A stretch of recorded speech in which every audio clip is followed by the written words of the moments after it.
सभापती महोदय, आज हे हो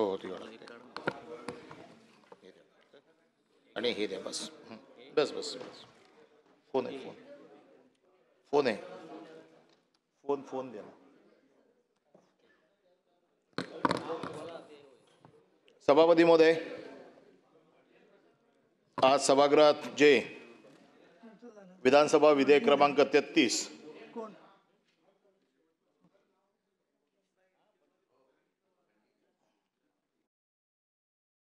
हे जे आज जे बिल आलंय, पक्षाकडून नावाची गरज नाहीये, पण तुमची नावं मला या बिलाच्या संदर्भात मला लिहून देते मी.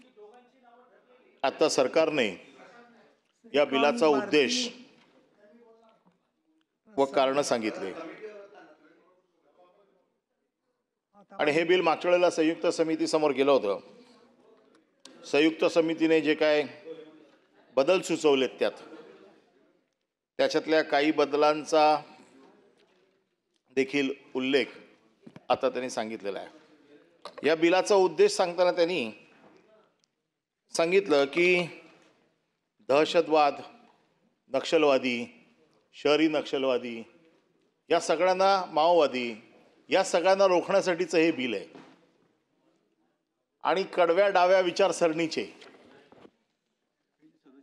मी सुरुवातच अशी करतो की हे बिल मांडण्याच्या पूर्वी जरा आपल्या देशाची घटना जर बघितली असती आणि त्याचा अभ्यास करून जर हे बिल आलं असतं तर मला वाटतं जास्त बरं झालं असतं. आपल्या देशाची जी घटना आहे, ह्या घटनेत डावा, उजवा, मधला असं काही नाही आहे. या देशाच्या घटनेमध्ये समानता, सगळ्यांना सारखी वागणूक, सगळे एकाच तागडीत, सगळे सरळ. म्हणजे आता आम्ही आपल्या डाव्या बाजूला बसलेलो आहोत, म्हणजे आमच्या मुखात येणारे विचार डावे आहेत का?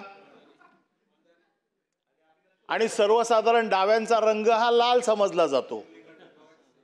आपल्या सभागृहाचा रंग लाल आहे, म्हणून या सभागृहात बसणारा प्रत्येक जण डाव्या विचारसरणीचा आहे का? आपला बॅच पण लाल आहे. उद्यापासून खालचे लोक आपल्याला डावे म्हणतील. बाळासाहेबांचा रंग भगवा होता, म्हणूनच म्हटलं की त्याच्यासाठीच उभा आहे मी की ह्या डाव्या उजव्या विचारसरणीच्या विषयात सर्वप्रथम बिल मांडता म्हणजे बिलावरती सांगताना मी एक गोष्टीचं आपल्याला सांगू इच्छितो की नक्षलवाद, दहशतवाद याचा समर्थन करण्यासाठी आम्ही उभे नाही. आम्ही याच्या विरोधातच बोलायला उभे आहोत की दहशतवाद संपला पाहिजे, नक्षलवाद संपला पाहिजे. परंतु हे जनसुरक्षा बिल आहे का हे भारतीय जनता पक्ष सुरक्षा बिल आहे, हे पहिलं बघावं लागेल. आता हे मी का बोलतोय? कारण कायदा थोडाफार मी पण अभ्यास केलेला आहे आणि नुसता अभ्यासच नाही केलाय, तर कायद्यातल्या उणिवांचे चटके आणि फटके हे दोन्ही मी खाल्लेले आहेत. आणि म्हणून मी हे हक्काने बोलतोय की आज आपल्याकडे दहशतवाद विरोधी किती कायदे आहेत? आपल्याकडे आज जवळजवळ 3 ते 4 कायदे आज दहशतवाद विरोधी आहेत. जो UAPA जो बनवला, हा UAPA कशासाठी बनवला? याच कारणासाठी बनवला. UAPAचा उद्देश काय होता? UAPA बनवताना हा दहशतवाद मुळापासून काढावा. जे दहशतवादी याच्यामध्ये आहेत ते काढावेत, त्यांना चांगली कडक सजा व्हावी, त्यांना जामीन होऊ नये, त्यांच्यावरती कायद्याच्या पळवाटा असू नयेत आणि त्या पळवाटातनं ते बाहेर पडू नयेत, याच्यासाठी UAPA लावला गेला. आणि UAPA आणि ह्या कायद्याचं मी साधारण बघताना हे बघतोय की आपण जो कायदा आता बनवलेला आहे किंवा आपण जे त्याचं आता कायद्याचा उद्देश सांगताना सांगितलेला आहे की डाव्या विचारसरणीचे माओवादी हे ते सगळे, साधारण डावी विचारसरणी आणि उजवी विचारसरणी अशा 2 विचारसरण्या आपल्या देशामध्ये आहेत असं आपण म्हणतो. डावी विचारसरणी म्हणजे कम्युनिस्ट, इक्वल टू ऑल, सगळ्यांना समान, त्यांचे काय असतील ते विचार असतील.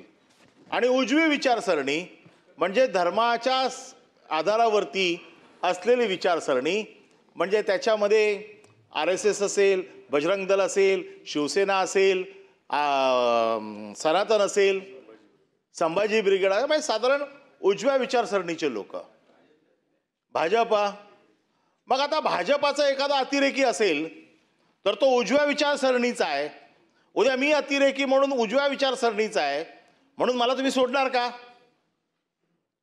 अतिरेकी दहशतवादी तो उजव्या आहे का डाव्या आहे याच्याशी त्याचा काय संबंध नाही आहे. अतिरेकी हा अतिरेकीच आहे, दहशतवादी हा दहशतवादीच आहे, नक्षलवादी हा नक्षलवादीच आहे. तो डाव्या आणि उजव्या विचारसरणीचा असू शकत नाही. तो या देशाचा शत्रू आहे आणि त्या शत्रूला तीच शिक्षा मिळाली पाहिजे की जास्तीत जास्त कठोर असली पाहिजे. ह्या बिलाच्या अनुषंगाने जो वास येतोय आम्हाला, की जे वाटतंय की ह्या बिलाचा गैरवापर कसा होऊ शकतो, ह्या बिलामुळे एखाद्याला ठरवून टार्गेट कसं केलं जाऊ शकतं, जे UAPA मध्ये तुम्हाला शक्य नाही ते ह्या बिलामध्ये तुम्हाला शक्य आहे. कसं तुम्हाला घेऊन जायचंय संघटनेला, कुठल्या संघटनेला बरोबर टार्गेट करायचंय.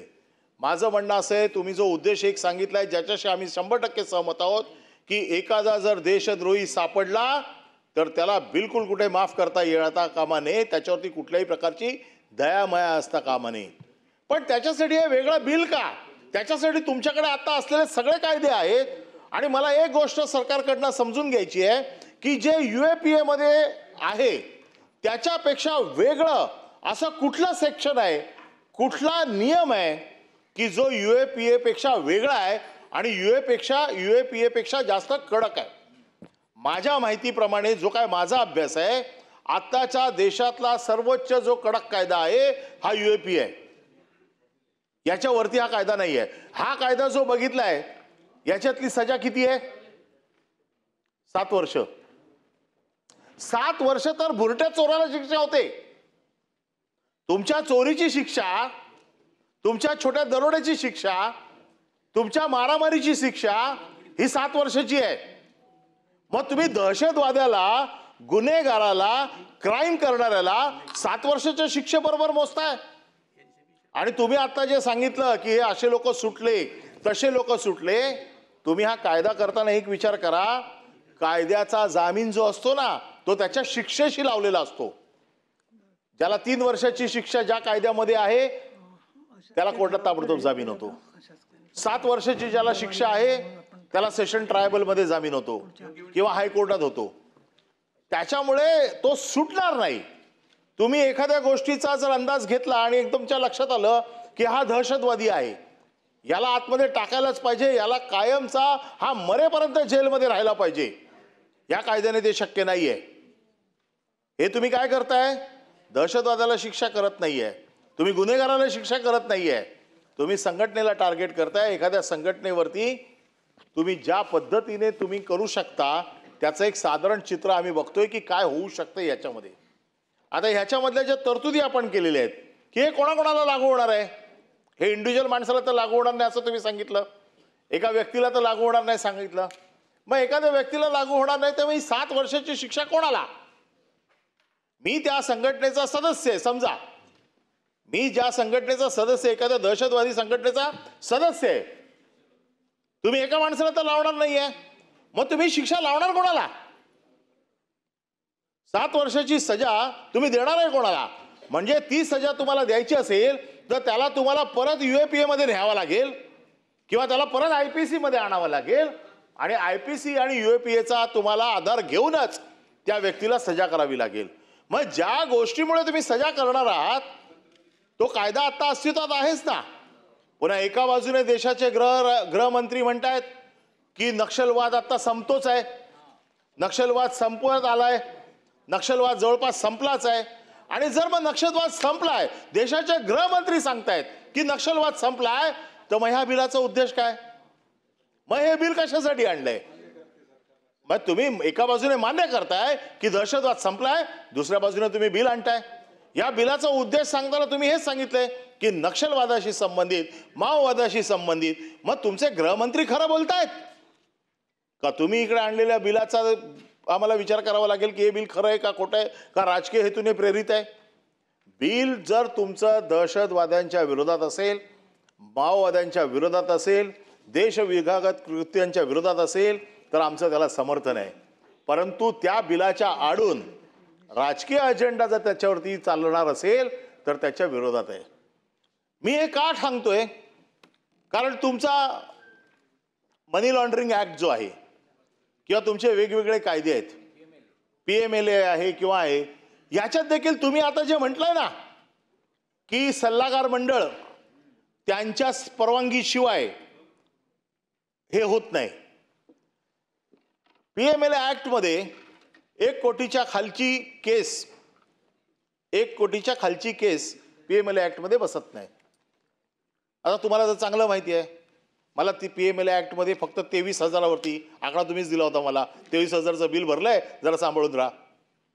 23,000 साठी मी 6 दिवस ईडीच्या ऑफिसमध्ये बसून होतो. 23,000 परमिशन कोणी दिली? जॉईंट डायरेक्टरने. एक फक्त कलम त्याच्यामध्ये नियमात टाकून ठेवलं होतं की असं एक्झम्पशन देण्याचा अधिकार हा जॉईंट डायरेक्टरला आहे. आता तुम्ही जे 3 लोक जे सल्लागार मंडळामध्ये बसवलेले आहेत ना, जे सुरुवातीला होते हायकोर्टचे जजेस, नंतर आता काय केलंय, रिटायर्ड जजेस, रिटायर्ड सेशन जजेस आणि सरकारी वकील, हे तिघेही ना तुमच्या हातातलं बावलंय. यांची हिंमत आहे का तुम्हाला सांगायची की हे तुम्ही सांगितलं आम्ही नाही करत म्हणून? त्यांच्या लगेच क्वार्टर्स काढून घ्याल तुम्ही, त्यांचे भत्ते बंद करून टाकाल, गाडीच पाठवणार नाही दुसऱ्या दिवशी. त्याच्यामुळे हे जे मंडळ तुम्ही सांगितलं ना, हे तुमच्या हातातलं बावलंय. तुम्ही सांगितलेली कुठली गोष्ट नाही म्हणायची या मंडळाची हिंमत आहे का? हा, तुम्ही हायकोर्टाचे जजेस जर कंपल्सरी केले असते तर हायकोर्टाच्या जजेसला, सिटिंग जजेसला ही ताकद आहे तुम्हाला नाही म्हणायची. परंतु हे जे रिटायर्ड जजेस आहेत, रिटायर्ड सेशन जजेस आहेत, आणि तिथे रिटायर्ड हायकोर्ट जजेस येण्याचे चान्सेस तर फार कमीच दिसत आहेत. 2च माणसं येतील, तुमचे सरकारी वकील येतील आणि तुमचे सेशनचे रिटायर्ड जजेस येतील, जे असेच बघत असतात काहीतरी काम. त्याच्यामुळे हे जे सगळं थोतांड आहे की ज्या परमिशन्स तुम्ही मागताय की ज्यांच्या मंडळाच्या समोर गेल्याशिवाय हे होणार नाही, हे होऊच शकत नाही. हे तुम्ही जे पाठवलं ते त्यांना मंजूर करून द्यावं लागेल. आणि म्हणून माझा परत हा प्रश्न तुमच्या समोर विषय आहे की हे बिल स्पेसिफाईड करा. हे बिल तुम्ही जे म्हटलंय कडव्या डाव्या संघटना मग त्या शहरामध्ये फार सभ्यतेचा बुरखा घालतात आणि नंतर पाठीमागून जंगलामध्ये काम करतात. अरे हे शोधण्यासाठी तुमच्याकडे एवढ्या यंत्रणा आहेत. तिथे संदीप पाटील नावाचे जे अधिकारी बसलेत, ज्यांनी अहोरात्र कष्ट करून ह्या सगळ्या लोकांना आवर घातलेलं आहे. मग हे नवीन आणून त्यांना काय कळत? किती जणांनी छातीवरती नक्षलवाद्यांच्या गोळ्या झेलल्यात? या बिलाने त्यांचा काय फायदा होणार आहे? जास्तीत जास्त त्यांना आणखीन अधिकार द्या, त्यांचे हात जर बांधले असतील कुठे तर सोडा, त्यांच्यावरती ते काम सोपवा. परंतु हे बिल आणताना सर्वसाधारण अशी बाहेर चर्चा आहे की डाव्या संघटनांनी यावेळेला लोकसभेला तुम्हाला मतदान केलं नाही, त्याचा राग काढण्यासाठी हे बिल आणलं गेलंय, असे एक साधारण बाहेर चर्चा आहे. हा राग आहे. मला तुम्ही एक गोष्ट सरकारने सांगावी की ह्या बिलाच्या माध्यमातून तुम्ही काय साध्य करणार आहे.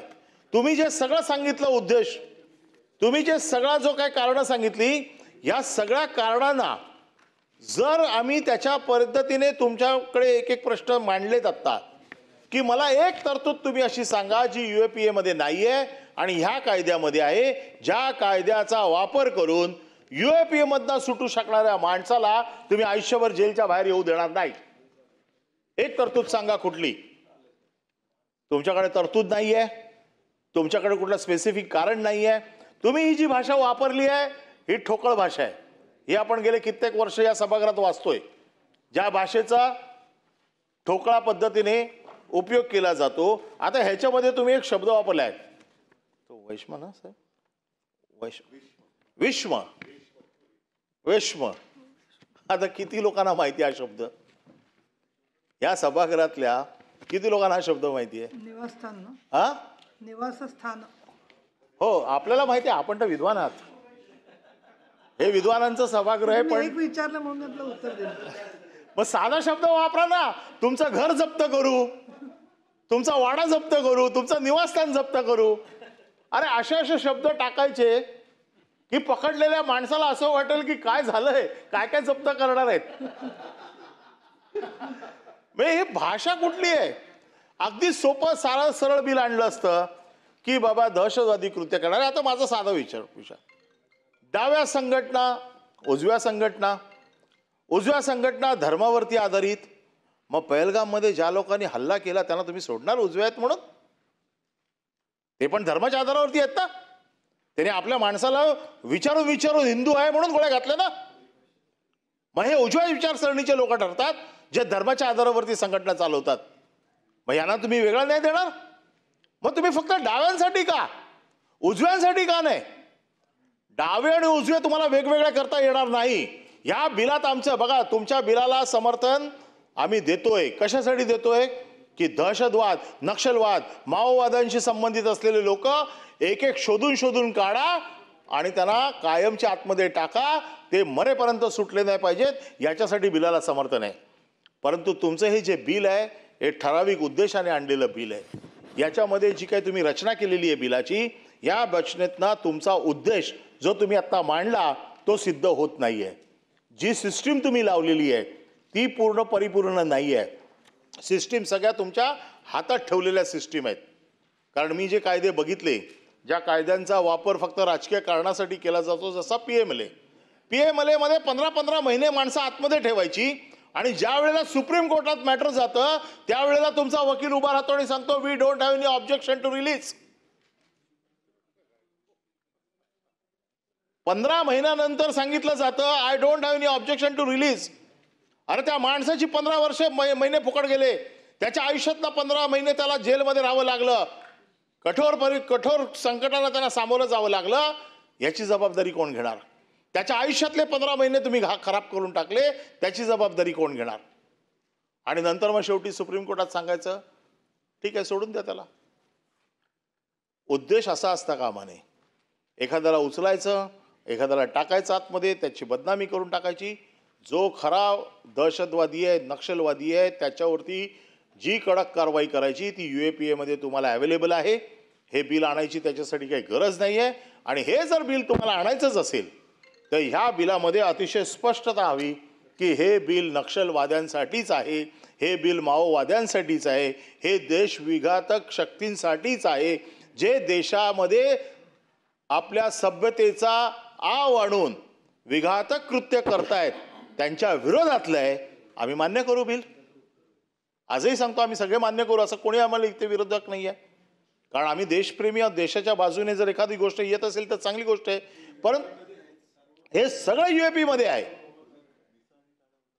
ताडामिसा होताच ना. पण UAPA हा कायदा जेव्हा बनला त्याचा काढा तुम्ही ढाचा, त्याचे बघा ऑब्जेक्ट्स UAPAचे. याच्यातला अशी कुठली गोष्ट आहे की जी UAPA मध्ये नाही आहे? मग हे का वेगळं? आणि तरी पण तुम्हाला वाटत असेल की UAPAला लूपहोल्स आहेत, UAPA मधनं माणसं सुट्ट आहेत, UAPAला तर केंद्राकडे पाठवा आणि ह्या बिलाला बदलून आणा. या बिलाचं तुम्ही नाव असं करा की हे देशविघातक लोकांच्या साठीचं बिल आहे, हे नक्षलवाद्यांच्या विरोधातलं बिल आहे, हे माओवाद्यांच्या विरोधातलं बिल आहे. अतिशय साधी सोपी सरळ व्याख्या करून तुम्ही आणू शकता.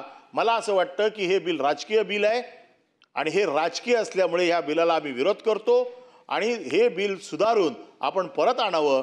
UAPA कायद्याच्या सगळ्या तरतुदींचा अभ्यास करावा. घाईघाईत आणलेल्या बिलाला मी विरोध करतो. आणखीन ह्या बिलावरती आमची डिसेंट नोट आहे, ती डिसेंट नोट आम्ही आपल्याकडे पाठवतो.